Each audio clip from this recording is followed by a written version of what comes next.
Maka Firaun itu meminta kepada Haman untuk dibuatkan menara yang sangat tinggi dengan tujuan aku ingin melihat Tuhannya Musa dan aku ingin langsung membunuh Tuhannya. Ini pekerjaan konyol Firaun.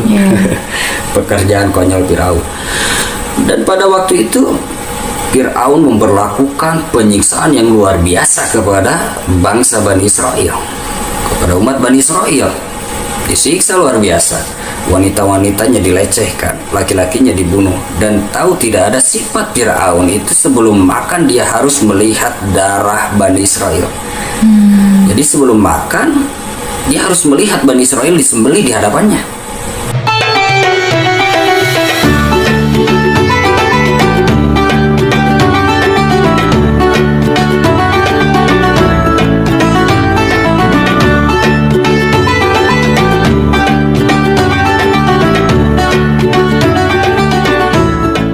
Assalamualaikum warahmatullahi wabarakatuh. Innal hamdalillah allazi a'tana al-madara tilamal amali as-salihah wa yasquna biha ila bisakil jannah. Salatullahi salamuhu daiman ala khairul bariyah wa ala alihi wa atba'ihi al-kiramil barah. Amma ba'd. Subhanallah, alhamdulillah, wa la ilaha illallah, wallahu akbar. Allahumma sholli ala sayyidina Muhammad wa ala ali sayyidina Muhammad. Alhamdulillah sahabat semua, kita berjumpa lagi di acara obrolan suriah, subuh ceria dan barokah. Mudah-mudahan di kesempatan subuh hari ini kita senantiasa dalam kemudahan yang diberikan Allah Subhanahu wa taala dan kita semua dalam keadaan sehat walafiat. Amin ya Allah ya rabbal alamin. Iya Umi, ada obrolan apa nih yang akan dibicarakan di subuh hari ini untuk menemani sahabat suriah di rumah? Ya, assalamualaikum warahmatullahi wabarakatuh. Waalaikumsalam warahmatullahi wabarakatuh. Abi, di dalam istilah agama Islam ya, atau bahasa Arab misalnya, ada istilah yang namanya syirik. Syirik itu menyekutukan Allah gitu ya, Abi. Dalam arti bahasa. Terus itu juga merupakan dosa yang sangat besar. Dosa yang tidak akan bisa diampuni katanya. Wallahu alam sih. Nah, hal apa saja yang terjadi bila ada orang yang berlaku syirik? Ya, syirik itu asal kata dari syirku. Syirku itu bersekutu atau mencampur adukan dua atau tiga menjadi satu dari hal yang berbeda. Kalau syirik secara agama itu jelas mempersekutukan Allah Subhanahu wa taala dengan sesuatu hal. Jelas itu merupakan dosa yang besar, bahkan tidak diampuni oleh Allah Subhanahu wa taala.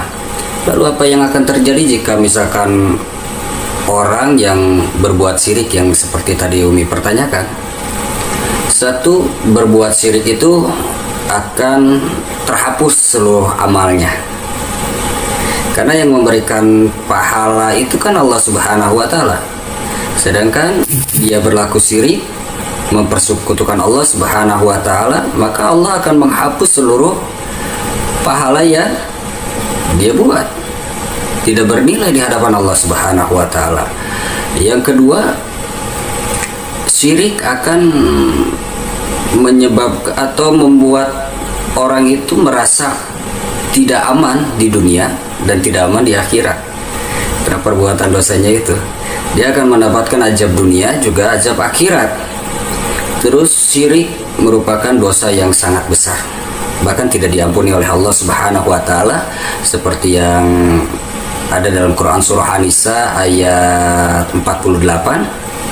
Sesungguhnya Allah Subhanahu wa taala tidak akan mengampuni dosa syirik. Itu jelas dalam Quran surah An-Nisa ayat 48. Jadi Allah Subhanahu wa taala tidak mengampuni dosa syirik. Bahkan Rasulullah Shallallahu alaihi wasallam bersabda, barang siapa yang meninggal ketika meninggalnya dalam keadaan beriman dan tidak syirik kepada Allah Subhanahu wa taala, maka dia layak masuk surga. Tapi barang siapa yang meninggal dalam keadaan syirik, maka dia akan masuk ke dalam neraka. Hadis riwayat Muslim. Jadi syirik merupakan dosa yang sangat besar, tidak diampuni oleh Allah Subhanahu wa taala. Juga syirik akan menyebabkan mengundang azab dunia, juga kita mempersiapkan azab yang di akhirat.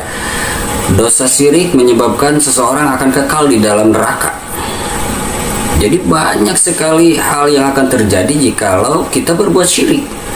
Pelaku syirik itu namanya musyrik. orangnya musyrik. Makanya harus dijauhi perbuatan syirik itu. Bahkan di neraka itu ada namanya Jubil Hajan, Umi, pernah kita ceritakan sebelumnya. Jubil Hajan ini adalah sebuah lembah di dalam neraka Jahanam. Kalau diibaratkan misalkan di dataran bumi ini seperti jurangnya, kalau di lautan seperti palungnya. Ini Jubil Hajan yang disabdakan oleh Rasulullah Sallallahu Alaihi Wasallam. Bahkan neraka Jahanam pun meminta perlindungan kepada Allah Subhanahu Wa Taala supaya Jubil Hajan ini diangkat dari neraka Jahanam. Dan neraka Jahanam juga merasa takut dan meminta perlindungan dari Allah Subhanahu Wa Taala atas kengerian Jubil Hajan. Nah, Jubil Hajan ini lembah kesedihan, lembah kengerian, dan salah satu yang akan masuk ke dalam Jubil Hajan ini adalah orang-orang yang berlaku syirik, yang mempersekutukan Allah Subhanahu Wa Taala. Dan di antara 10 dosa besar, yang pertama adalah satu dosa besar itu adalah syirik. Jadi menempati ranking utama. Bahkan tidak diampuni oleh Allah Subhanahu Wa Taala seperti dalam firman Quran surah An-Nisa ayat 48, sesungguhnya Allah tidak mengampuni dosa syirik, mempersekutukan Allah. Jadi ini sahabat Suriah, jauhi sifat-sifat syirik, apalagi sudah termasuk syirik kubro, syirik akbar, syirik besar, itu harus dijauhi. Seperti halnya misalkan kita menyembelih sesuatu tidak ditujukan untuk Allah Subhanahu Wa Taala. Kita menyembelih sembelihan misalkan untuk sesuatu hal, kalau bahasa umum di kita apa ya, kayak misalkan bangun rumah, apa namanya, membuat sesembahan gitu. Ya, pengorbanan lah seperti itulah. Itu tidak boleh. Atau jelas-jelas mutlak misalkan kita bersekutu dengan sesuatu untuk mendatangkan sebuah manfaat. Misalkan ingin cepat kaya, bersekutu dengan jin misalkan, yang sudah dilarang oleh Allah Subhanahu Wa Taala. Jelas-jelas dalam Quran surah jin juga sudah ada tuh, kebanyakan daripada manusia laki-laki dan perempuan mendatangi jin laki-laki dan perempuan untuk meminta perlindungan. Itu perbuatan syirik. Misalkan kita percaya dengan suatu hal, benda yang bisa mendatangkan manfaat atau menjadikan madorot. Sesungguhnya manfaat dan madorot itu ada dalam kehendak Allah Subhanahu Wa Taala. Jadi kita harus senantiasa jauhi salah satu sifat ini yang sangat berbahaya, yaitu sifat syirik.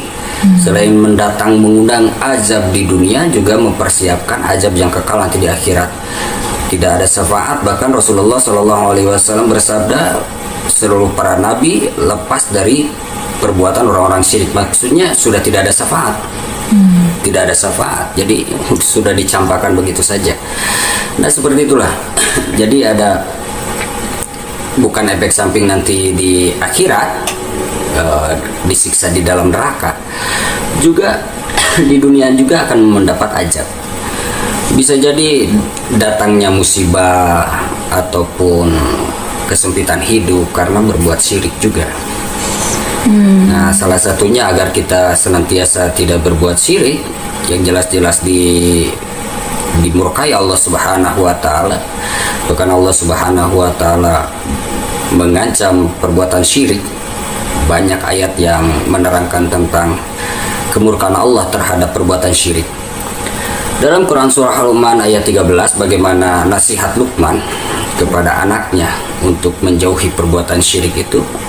Nah, setiap generasi para nabi jelas memerangi perbuatan syirik. Makanya kita harus membentengi diri dan keluarga kita dari perbuatan syirik itu. Dari perbuatan syirik itu salah satunya memelihara sholat, menjaga ataupun senantiasa belajar menghidupkan sunnah Rasulullah Sallallahu Alaihi Wasallam dari berbagai aktivitas. Itu bisa dijadikan jalan untuk membentengi diri kita dari perbuatan syirik, untuk lebih mengokohkan akidah kita. Jadi jelas dosa besar dan banyak efek sampingnya tuh yang bisa dirasakan dari kita berbuat syirik atau mempersekutukan Allah Subhanahu Wa Taala. Nah, Abi, Ya. ada nggak kisah-kisah yang menjelaskan tentang betapa bahayanya perbuatan syirik itu? Wah, jelas banyak dalam tarikh ataupun sejarah yang mungkin sudah banyak kita dengar kisah-kisah kaum terdahulu. Kisah-kisah kaum terdahulu meskipun di zaman modern juga sudah beregenerasi, hal-hal ini terus berkelanjutan. Jelas di agama kita dilarang perbuatan syirik itu, dan sebagai bahan pembelajaran seperti yang dipertanyakan sama Umi, ada nggak kisah-kisah terdahulu yang berkaitan dengan syirik dan apa yang terjadi dengan mereka? Kita bisa belajar dari kaum-kaum terdahulu, Umi, yang Allah Subhanahu wa Ta'ala langsung ajab di dunia, bahkan sudah disiapkan tempat-tempat mereka kekal di dalam neraka. Salah satunya kita mengenal dulu adanya, pertama kali adanya berhala kan, di zaman Nabi Nuh alaihissalam. Ketika selepas Nabi Idris alaihissalam, maka ada orang-orang soleh yang senantiasa taat kepada Allah Subhanahu wa Ta'ala. Nah, orang-orang soleh ini salah satunya bernama Wad, Ya'ud, terus ada beberapa lagi. Yang paling terkenal itu seperti diriwayatkan oleh Ibnu Abbas radhiyallahu an, berhala pertama itu yang dibuat yaitu di zaman Nabi Nuh yang bernama Wad. Nah, Wad ini adalah sosok orang soleh. Dulu dibuat itu hanya untuk mengenang, tapi ini membuat patung Wad ini, sosok orang soleh ini, atas dasar bisikan setan yang menyerupai manusia, karena kepiluan kaum pada waktu itu atau orang-orang pada waktu itu ditinggalkan orang yang begitu soleh, mereka pilu. Lalu iblis datang untuk memberikan hasutan seperti sebuah solusi tapi yang salah. Bagaimana kalau kita membuat patungnya untuk mengenang? Akhirnya lah dibuat patung yang menyerupai wajah dan sosok Wad ini.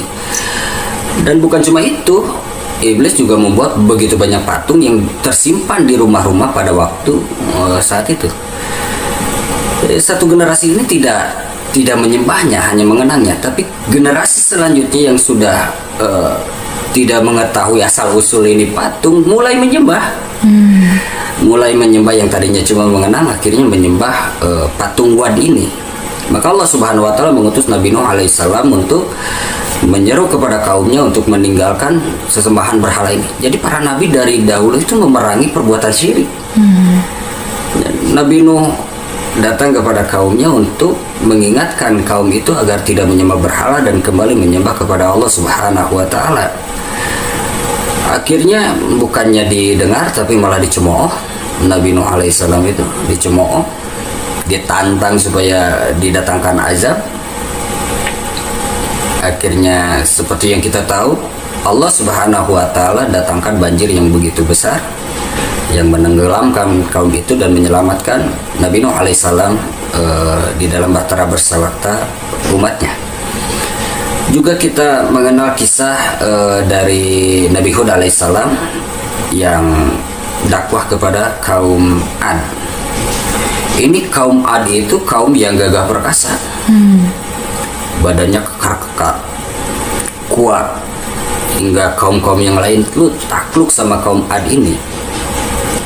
Diberi keistimewaan oleh Allah dan kelebihan oleh Allah Subhanahu wa Ta'ala, tidak menyebabkan kaum Ad itu bersyukur kepada Allah Subhanahu wa Ta'ala, justru memerangi Allah Subhanahu wa Ta'ala, dan mereka berlaku syirik, menyembah berhala.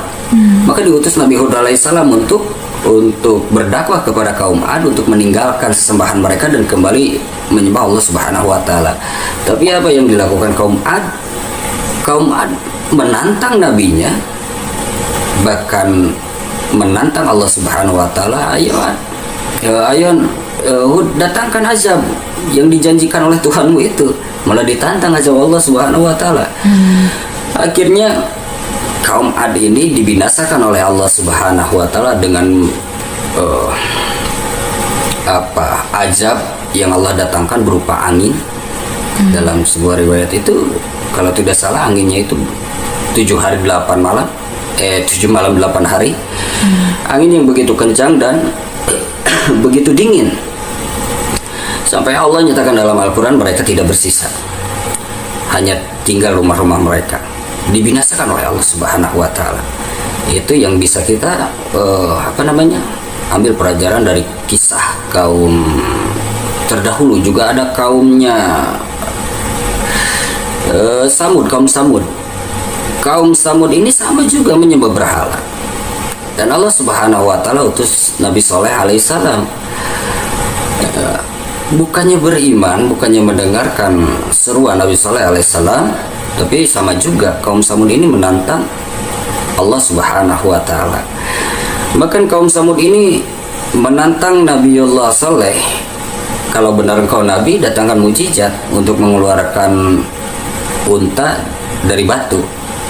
Karena Allah, sebuah mujizat yang diberikan kepada Nabi Saleh, akhirnya Nabi Saleh mampu mengeluarkan unta dari batu. Dan dengan perintah Allah Subhanahu wa Ta'ala, Nabi Saleh menyerukan agar tidak membunuh unta itu. Bahkan diambil manfaatnya, seperti susunya diambil manfaatnya.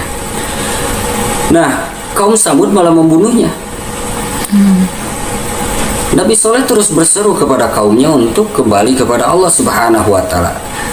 Apa yang direncanakan kaum Samud? Ternyata bukannya cuma untanya, bahkan Nabi Salehnya pun diancam untuk dibunuh oleh kaumnya. Maka dijanjikanlah sesungguhnya akan datang azab 3 hari kemudian, kalian beriang gembiralah di rumah kalian.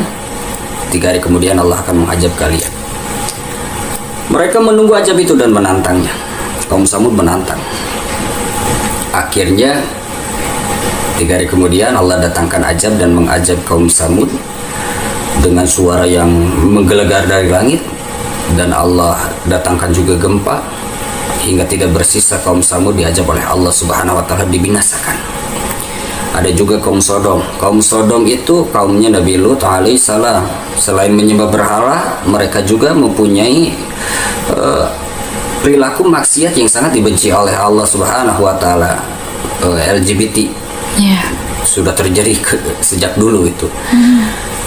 Nah, diserukan oleh Nabi alaihissalam, tapi mereka mengingkarinya. Mereka tetap menyembah berhala, mereka tetap bermaksiat, melakukan perilaku-perilaku yang dimurkai oleh Allah Subhanahu wa Ta'ala, dan mereka tidak mendengar. Akhirnya Allah Subhanahu wa Ta'ala azab kaum Sodom atau kaumnya Nabi Lut alaihissalam dengan bencana yang begitu dahsyat. Allah Subhanahu wa Ta'ala membolak-balikan tanah, dan Allah Subhanahu wa Ta'ala menghujani mereka dengan tanah yang terbakar. Jadi tanah yang terbakar ini sudah memiliki nama dan mengenai orang-orang pelaku maksiat itu. Dibinasakan juga kaum Sodom akibat menyekutukan Allah Subhanahu wa Ta'ala dan berlaku maksiat. Juga ada kaum Madian. Nah, kaum Madian ini kaum penyembah pohon. Jadi pohon mereka sembah. Penyembah pohon. Nah, maka didatangkan oleh Allah Subhanahu wa Ta'ala Nabi Shu'aib alaihissalam untuk mengingatkan mereka agar tidak menyekutukan Allah Subhanahu wa Ta'ala. Tapi mereka mengingkari nabinya, dan tetap mereka berlaku syirik, menyekutukan Allah Subhanahu wa Ta'ala. Akhirnya kaum Madian juga oleh Allah Subhanahu wa Ta'ala dibinasakan dengan gempa yang begitu dahsyat hingga tidak bersisa. Jadi Allah Subhanahu wa Ta'ala binasakan kaum-kaum terdahulu karena perbuatan syirik mereka menyekutukan Allah Subhanahu wa Ta'ala. Itu langsung cash loh. Langsung cash. Makanya para nabi, para rasul memerangi perbuatan syirik itu, karena ini hal yang sangat dimurkai oleh Allah Subhanahu wa Ta'ala. Jadi dari kisah-kisah terdahulu kita belajar bahwa Allah Subhanahu wa Ta'ala membinasakan kaum-kaum terdahulu akibat perbuatan syirik, menyekutukan Allah. Kita juga mengenal Rasulullah kan? Rasulullah Shallallahu Alaihi Wasallam ketika terjadi Futuh Mekah itu, yang pertama kali dibersihkan itu kan berhala. Dulu itu kan di Ka'bah itu, di sekeliling Ka'bah itu banyak apa namanya berhala, patung-patung dengan berbagai bentuk jenis dan berbagai bentuk bahan, dari berbagai bahan maksudnya. Itu begitu banyak itu dibersihkan oleh Rasulullah SAW. Kita mengenal dulu di tradisi Arab itu ada yang namanya berhala Hubal, itu yang dianggapnya adalah dewa bulan. Arsitektur berhala ini seorang Yunani. Hubal ini dianggapnya sebagai dewa bulan. Patung manusia, konon katanya patung ini tidak memiliki satu tangan, dan dianggap sebagai dewa bulan. Ini paling diminati nih oleh bangsa Arab pada waktu itu. Arab jahiliyah pada waktu itu sangat dihormati ini Hubal ini. Juga bangsa Arab itu, Arab jahiliyah juga, selain daripada Hubal dewa bulan itu, mereka juga memiliki dewi-dewi yang mereka sembah. Terkenal juga tuh, kita pernah belajar seperti kita mengenal Lata, Uja, Manat ya, Al-Lata, Al-Uza, terus Manah kan. Itu dewi-dewi yang orang Arab itu menyembahnya. Nah, Rasulullah SAW memerangi perbuatan syirik orang-orang Arab. Dihancurkan oleh Rasulullah SAW, mengutus Khalid bin Walid untuk memusnahkan berhala Uja. Bahkan sempat mengutus juga Sayyidina Ali radhiyallahu an untuk memusnahkan berhala-berhala seperti berhala Lata dan Manah. Dibersihkan. Kenapa? Karena perbuatan syirik itu sangat dimurkai oleh Allah Subhanahu wa taala. Bahkan ada kisah unik, pertanyaan dari Rasulullah SAW kepada Khalid bin Walid ketika sudah membersihkan berhala Uja. Wahai Khalid, apakah engkau menemukan suatu hal yang aneh? Kata Rasulullah SAW bertanya kepada Khalid bin Walid. Tidak ya Rasulullah, cuma ketika aku memasuki ke dalam kuil dan hendak menghancurkan berhala Uja itu, ada seorang, kalau kita tuh juru kunci mungkin ya, penunggu kuil, dia sebelum melarikan diri, dia menyerahkan pedang itu ke berhala Uja supaya dia bisa membela diri. Maka Rasulullah SAW bersabda, sesungguhnya itu adalah perbuatan bodoh. Iya kan? Jadi seakan-akan si patungnya itu akan membela dirinya sendiri ketika mau dihancurkan. Nah, jadi pernah juga ini kisah terjadi di zaman Nabi Ibrahim alaihissalam. Ketika itu Nabi Ibrahim alaihissalam sempat berdebat dengan ayahnya karena ayahnya seorang pembuat patung. Bahkan kata ayahnya itu, Nabi Ibrahim pernah disuruh jualan patung loh Umi.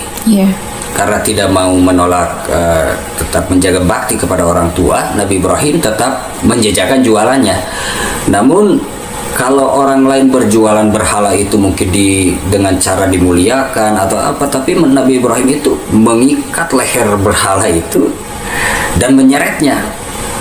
Terus cara jualannya juga bukan promo ataupun cara marketing yang baik, ataupun memuliakan, atau namanya apa ya, membagus-baguskan, meninggikan, memberikan penjelasan kualitas barang yang kita bawa itu terbaik, tidak. Tapi Nabi Ibrahim alaihissalam ini justru merendahkan berhala yang dibawa. Siapa yang mau berhala ini? Berhala yang tidak ada manfaatnya, berhala yang tidak berguna, tidak bisa memberikan manfaat, tidak mendatangkan madorot. Sampai berhala itu diseret-seret sampai lecet dan tidak ada yang mau beli. Bahkan ketika suatu saat Nabi Ibrahim alaihissalam menghancurkan seluruh berhala yang disembah pada waktu itu dan menyisakan satu berhala yang besar, lalu mengalungkan kapaknya ke berhala yang besar. Raja Bengis bertanya kepada kaumnya, siapa yang melakukan semua ini? Ya tidak lain, pasti itu Nabi Ibrahim alaihissalam. Maka Nabi Ibrahim alaihissalam ditangkap dan dipertanyakan atas perbuatannya. tapi mengajak dialog Nabi Ibrahim. Kenapa harus menuduh saya? Mungkin yang menghancurkan berhala-berhala kecil ini ya berhala yang paling besar. Diajak berdialog. Mungkin seperti ini, kalau bahasa bebasnya ini gara-gara pusing diliatin yang kecil mungkin dihancurin nih sama yang gede. Tapi kan jawaban mereka, mana mungkin berhala bisa menghancurkan. Akhirnya, kenapa kalian sembah kalau tidak bisa berbuat apa-apa untuk kalian? Karena kemarahannya akhirnya Nabi Ibrahim harus dibakar. Dihukum, dibakar. Dan dengan pertolongan Allah Subhanahu wa taala, salah satu mujizat dari Allah Subhanahu wa taala, dan Nabi Ibrahim tidak bisa dibakar.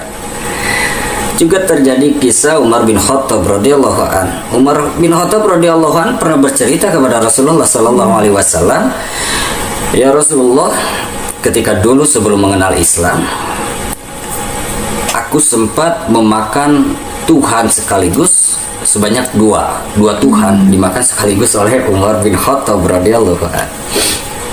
Jadi ceritanya, bangsa Arab itu dulunya senang safar atau perjalanan. Nah, ketika perjalanan itu terbiasa Arab-Arab jahiliyah itu membawa patung-patung berhala-berhala sebagai pendamping mereka selama perjalanan. Karena membawa berhala-berhala dari kayu atau batu itu sangat menjadi beban berat. Ketika dibawa, akhirnya bangsa Arab itu membawa tuhan-tuhan mereka dari racikan roti ataupun manisan. Nah, Umar bin Khattab pun melakukan hal yang sama sebelum mengenal Islam. Akhirnya di perjalanan terasa lapar, perbekalan sudah habis, yang tersisa hanya dua Tuhan nih, Tuhan dari roti dan manisan. Maka diceritakan oleh Umar bin Khattab kepada Rasulullah Sallallahu Alaihi Wasallam,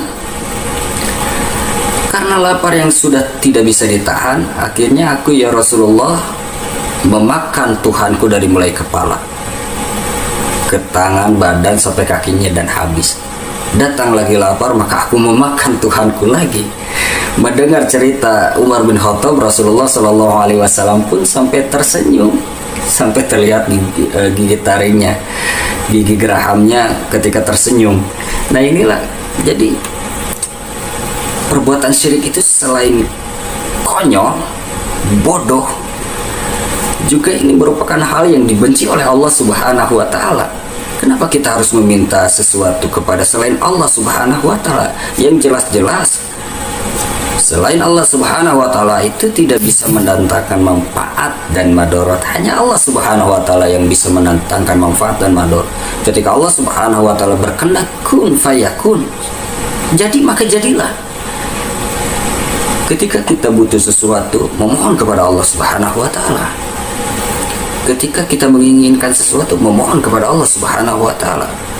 Allah Subhanahu wa taala Maha segalanya dengan kemuliaan asma wa sifatnya. Maka memohon kepada Allah Subhanahu wa taala. Nah, itu kisah-kisah terdahulu. Menyembah berhala, menyembah selain Allah Subhanahu wa taala. Tapi ada yang lebih parah, bukan menyembah berhala lagi. Bukan menyembah selain Allah lagi, tapi ada orang-orang yang menganggap dirinya sebagai Tuhan. Ya kan, kita kenal Fir'aun, Fir'aun itu mengaku sebagai Tuhan. Iblis saja kaget tuh dengan kelakuan Fir'aun. Mengaku sebagai Tuhan. Bahkan suatu ketika kita mengenal itu sejarah Fir'aun berhadapan dengan Nabi Musa alaihissalam, yang Nabi Musa mengeluarkan mujizat tongkat menjadi ular. Fir'aun itu merasa dipermalukan oleh Nabi Musa alaihissalam. Dengan begitu sangat marah, Fir'aun memanggil Haman lalu mendiskusikan sesuatu. Apakah engkau percaya apa yang dibicarakan oleh Musa? Ini Haman sama-sama klannya Fir'aun juga, orang-orang durhaka kepada Allah Subhanahu wa taala. Wahai Tuhanku, sesungguhnya engkau adalah Tuhan. Apa yang dikatakan Musa itu sesungguhnya bohong. Maka Firaun itu meminta kepada Haman untuk dibuatkan menara yang sangat tinggi, dengan tujuan aku ingin melihat Tuhannya Musa dan aku ingin langsung membunuh Tuhannya. Ini pekerjaan konyol Firaun. Pekerjaan konyol Firaun. Dan pada waktu itu Fir'aun memberlakukan penyiksaan yang luar biasa kepada bangsa Bani Israel, kepada umat Bani Israel. Disiksa luar biasa. Wanita-wanitanya dilecehkan, laki-lakinya dibunuh. Dan tahu tidak, ada sifat Fir'aun itu sebelum makan dia harus melihat darah Bani Israel. Jadi sebelum makan dia harus melihat Bani Israel disembelih di hadapannya, baru dia bisa makan. Sangat dihinakan sekali Bani Israel oleh Firaun, diperangi, dibunuh, dilecehkan. Nah ini Firaun mengaku Tuhan dengan koncom-konconan Bal'am, Haman, dan Korun yang semuanya Allah Subhanahu wa Ta'ala binasakan. Yang menyembah berhala saja Allah Subhanahu wa Ta'ala binasakan. Ini mengaku sebagai Tuhan, tapi kasih sayang Allah Subhanahu wa Ta'ala, Firaun mengaku sebagai Tuhan, tetap juga dikirim nabi untuk mengingatkannya kalau perbuatannya itu salah. Itu Firaun yang begitu pada masanya itu didaya, berkuasa, kekuasaannya begitu luar biasa. Banyak negara-negara yang ditaklukkan oleh kerajaannya Firaun. Yang lebih aneh lagi, zaman modern ini masih ada orang-orang yang mengaku sebagai Tuhan, mengikuti jejak Firaun, padahal Firaun itu sudah dibinasakan oleh Allah Subhanahu wa Ta'ala. Bahkan neraka belum dibuka, Firaun itu jadi tester. Nah jadi Firaun itu dijadikan bahan tester tuh untuk mencicipi neraka. Seperti dalam sebuah riwayat kan, setiap pagi dan petang Firaun itu dimasukkan ke dalam nerakanya Allah Subhanahu wa Ta'ala beserta para pengikutnya. Sudah diajab di dunia, juga diajab di akhirat, masih ada yang mengikuti jejaknya secara sifat ataupun secara langsung mengaku diri sebagai Tuhan. Itu kan konyol. Seperti kita kenal tuh, seperti Sabar Nababan mengaku diri sebagai Tuhan.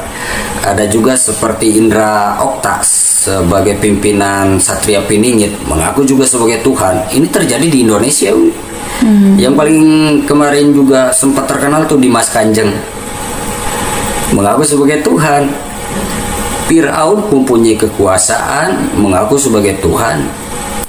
Ini nggak punya apa-apa. Yang punya apa-apa pun nggak pantas ngaku sebagai Tuhan, apalagi nggak punya apa-apa. Dan apakah mau mengikuti jejak langkah Firaun untuk mendapatkan ajab dunia dan ajab akhirat? Jadi perbuatan yang seperti ini adalah perbuatan yang konyol dan dimurkai oleh Allah Subhanahu wa Ta'ala.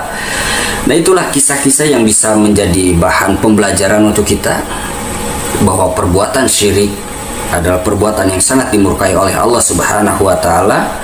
Perbuatan yang Allah Subhanahu wa Ta'ala tidak mengampuni dosa syirik itu. Allah mengampuni dosa-dosa yang lain atas keridhaan Allah Subhanahu wa Ta'ala, tapi Allah Subhanahu wa Ta'ala tidak mengampuni dosa syirik. Makanya dosa syirik ini dikategorikan dosa yang paling besar, bahkan ranking utama. Juga dosa syirik adalah dosa yang menyebabkan seseorang kekal di dalam neraka dan diharamkan memasuki surga. Dosa syirik mendatangkan azab Allah Subhanahu wa Ta'ala, murka Allah Subhanahu wa Ta'ala di dunia maupun di akhirat. Juga dosa syirik ini mengundang musibah-musibah yang berlaku di dunia. Maka dari itu kita hindari, jauhkan diri dari perbuatan syirik. Mudah-mudahan kita senantiasa dilindungi oleh Allah Subhanahu wa Ta'ala dari perbuatan-perbuatan syirik, dan kita senantiasa diistiqomahkan oleh Allah Subhanahu wa Ta'ala dalam taat kepada Allah Subhanahu wa Ta'ala dan taat kepada Rasulullah sallallahu alaihi wasallam. Jumpa lain kesempatan insyaallah. Mohon maaf atas segala kekurangan. Assalamualaikum warahmatullahi wabarakatuh.